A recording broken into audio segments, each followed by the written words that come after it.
The third part of our 5 lecture sequence on corporate strategy is on international diversification. Okay, so why bother?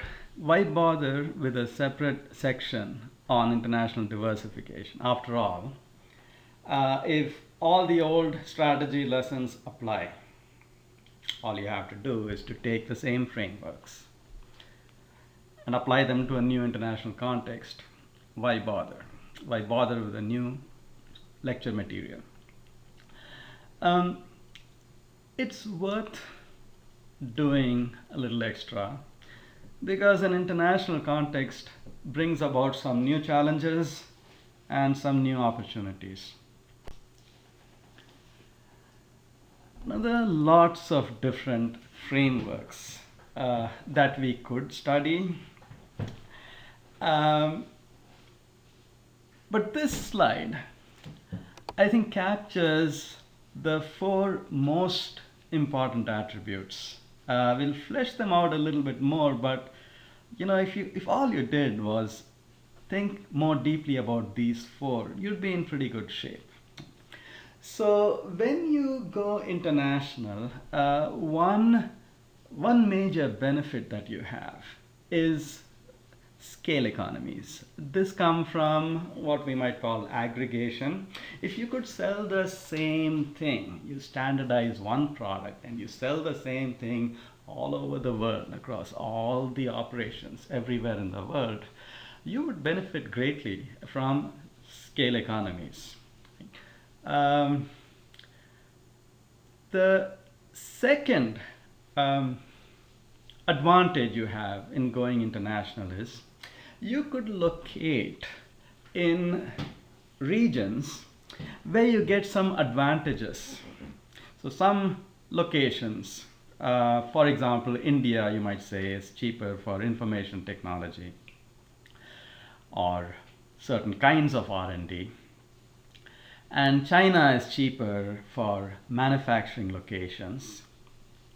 And Europe might have advantages. There are clusters in Europe where you have a lot of really good designers.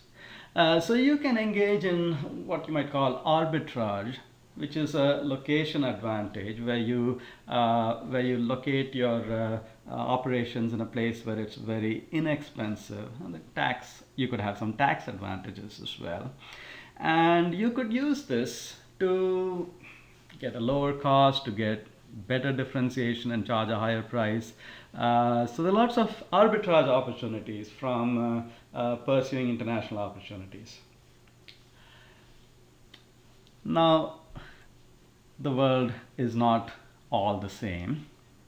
So you do have to adapt, you do have to be responsive to local needs. So there's a variation in terms of the tastes, in terms of infrastructure across the world.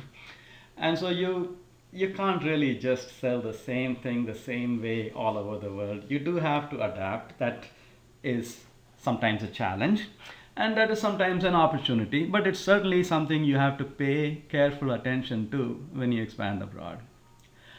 Lastly, there's a huge opportunity for learning. So when you go from the domestic to the international context, you learned a lot of things domestically, and you can transfer this to an international context. Likewise, what you learn in an international context can also be brought back to the domestic context, right?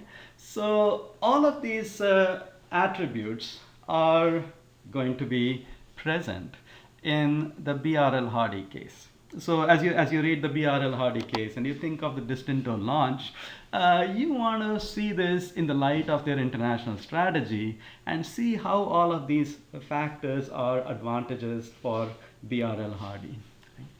I will use a different example of a company called Asia Brown Boveri, which was very successful during the 1990s. Why that company is particularly interesting to me is it's in the power plant equipment industry. That's where I worked for several years. They have a strategy of selling power plant equipment electric generators, boilers, thermal power plants, nuclear power plants, huge projects all over the world. So they have aggregation advantages, scale economies, because at least some of their products are quite standardized and they sell them all over the world. They benefit from arbitrage advantages because they locate some of their factories in different regions where they get advantages from lower costs, where they get advantages from tapping qualified engineers. Uh, and they also get some tax advantages through arbitrage. Adaptation, responsiveness, every country is different, the infrastructure is different. In India, for example, the power plants are smaller than they are here. And even the roads are not as good as the freeways here, although all of that is changing now. So you have to design your products accordingly. And ABB prides itself, or at least used to, on its global responsiveness. Spreading learning, well, they did a lot of that by having a matrix structure, but we'll talk more about that in a minute. Okay, this is a generic set of value added. What you'll notice is the first letter on ADDING makes it adding. So somebody came up with this term. It was Pankaj came out. And it says, well, if you go international, you can add volume, which gives you economies of scale. You can decrease costs. Two reasons for that. Again, economies of scale is one of them. You also decrease costs by locating in less expensive areas. Differentiation, that comes from being locally responsive, from just being the global leader. Improving industry attributes. And you know from Porter's 5 forces that industry attributes can make an industry attractive or unattractive.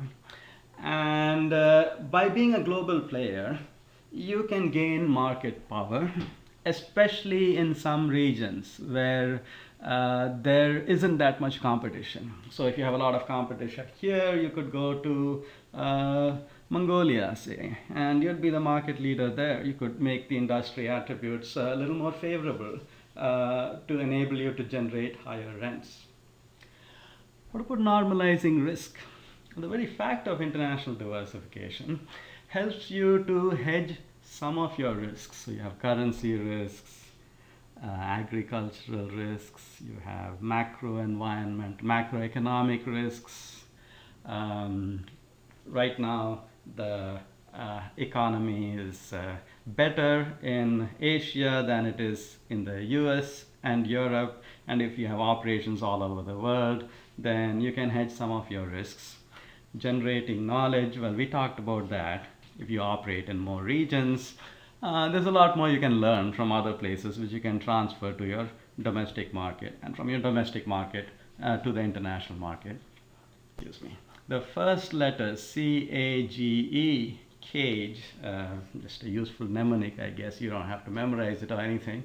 But let's just walk through, and this is just an example of some of the differences that become important, that become worth considering. Cultural distance as you go international. Obviously, languages are different, ethnicity, religion, norms. All of these have implications for how well your competitive advantage translates to other parts of the world. Administrative distance, some of the problems that Google has had in China, say, might have to do with different policies, different politics. It's harder for them to navigate in those countries. You have to pay attention to what implication that has for your strategy.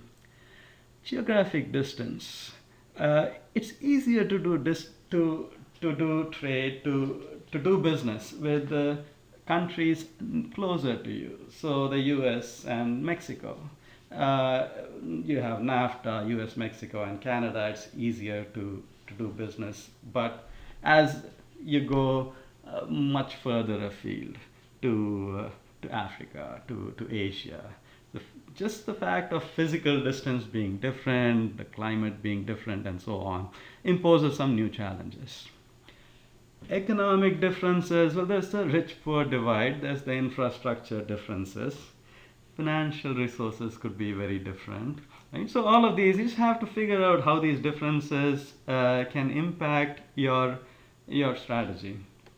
And some of it is great because some of this helps you with your arbitrage opportunities. Some of it is could be great or it could be a challenge. It's a matter of figuring out how you're going to adapt to the local situation. Uh, but whatever it is, you do have to pay attention to these issues. Okay, implementation challenges. So we know that international involves some new challenges, new opportunities.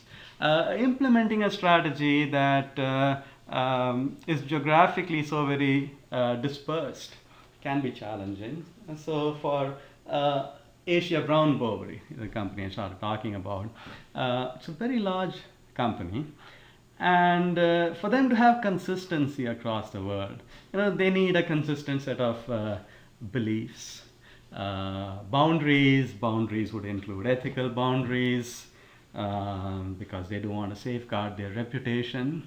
They need strategic boundaries because they want to stay focused in the business in which the areas in which they have a competitive advantage and not get distracted.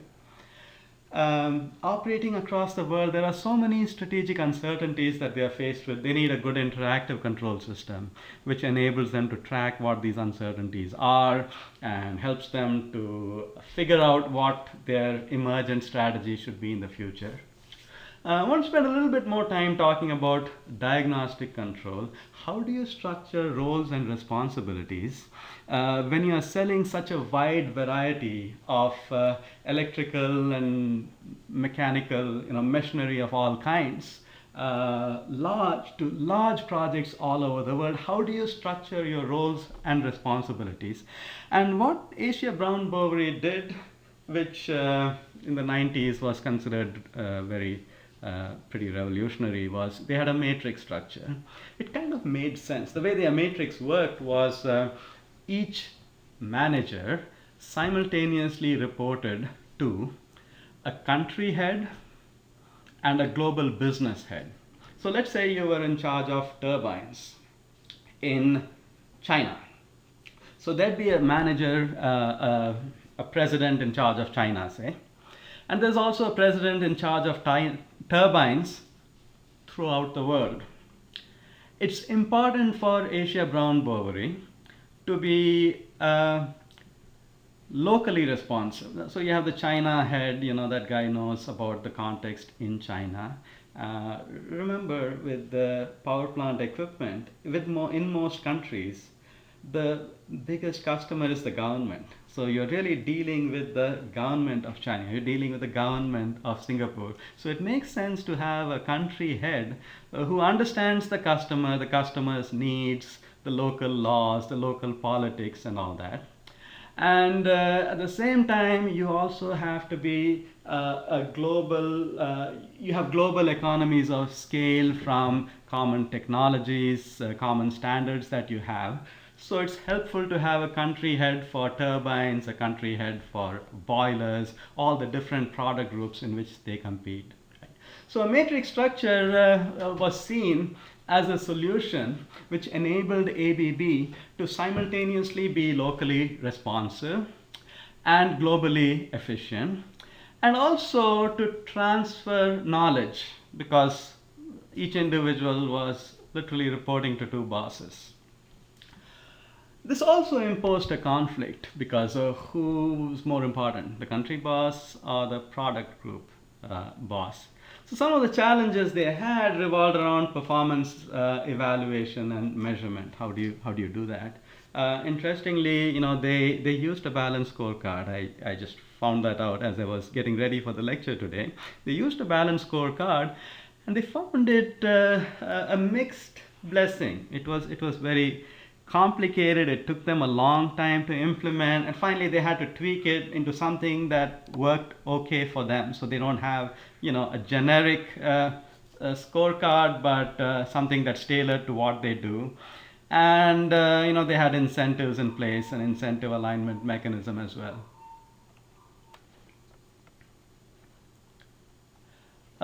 So for BRL Hardy, you want to think a little bit about what their implementation mechanisms are, their organizational structure, responsibilities, and so on. Okay, this slide is really talking about challenges that you have. Yeah, ABB had their much wanted matrix structure, but the matrix structure, which was great for a while, but after that, cracks began to show, and they've had to do some restructuring. They've had to do some changes. And they've kind of lost their way in recent years. And it's a useful story to illustrate that structure, controls, implementation is not something that is static. It's something that evolves. So what works now may not work forever. More generally, how do you establish the right relationship? Because on the one hand, and you'll see this at BRL Hardy too. So how do you manage that tension between corporate office and the regions? So on the one hand, you want the autonomous divisions.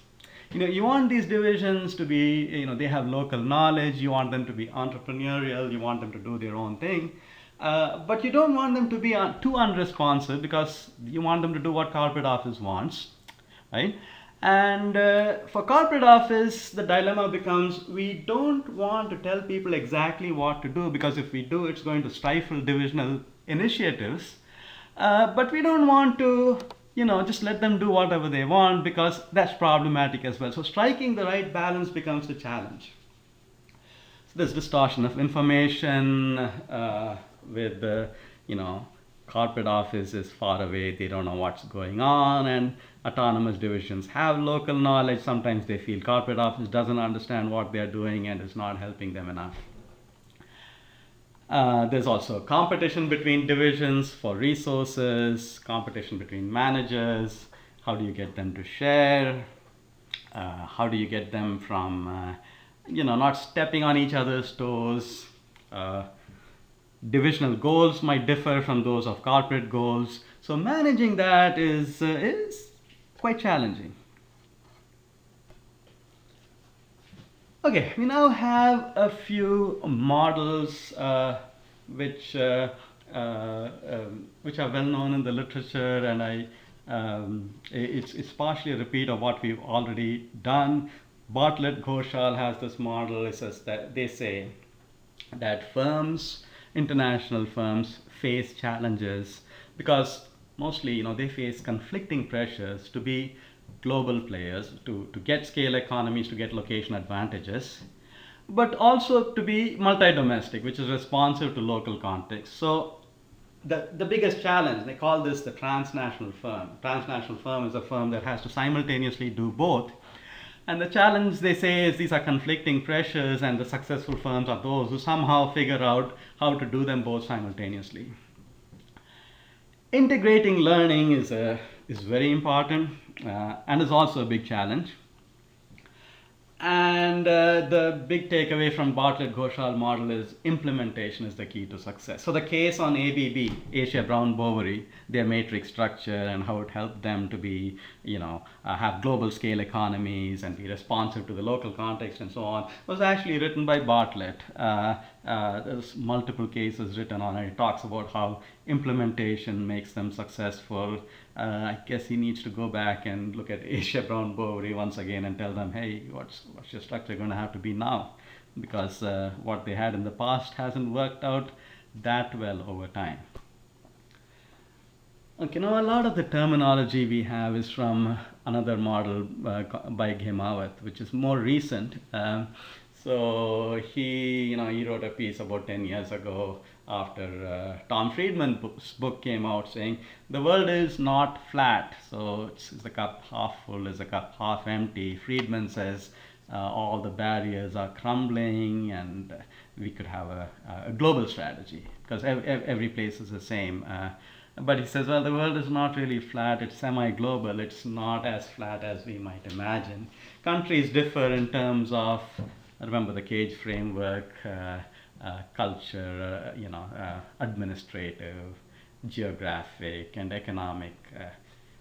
There's opportunity for adding value by reducing your risk and enhancing your prices and lowering your costs and so on.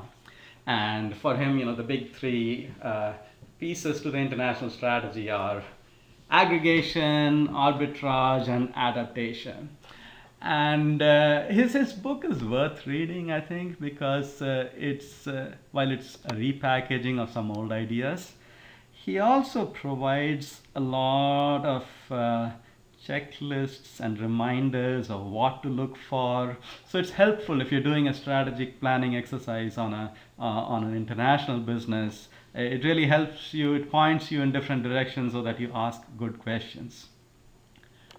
The Porter's model, I won't actually go over Porter's model. It's Porter's diamond. It's called the Porter's diamond. And the model, I'll just say that the model is helpful to understand geographic clusters. That was a major area of Porter's research after he did his five forces stuff. And the argument he's making is the reason why firms in some countries are especially good at, say, watchmaking or mobile telephony is factor conditions in their local market. And in their country, he says, if there's a lot of competition. Now, he's really taking the five forces and saying, if you have a really difficult local environment, it's going to push you to strive really hard to acquire skills that help you to compete better globally. And there's more to his framework than that, but I think we'll stop here. This is enough. And what we have, hopefully, with all these slides, is a good handle on international strategy, what to look for, and how it can enhance value.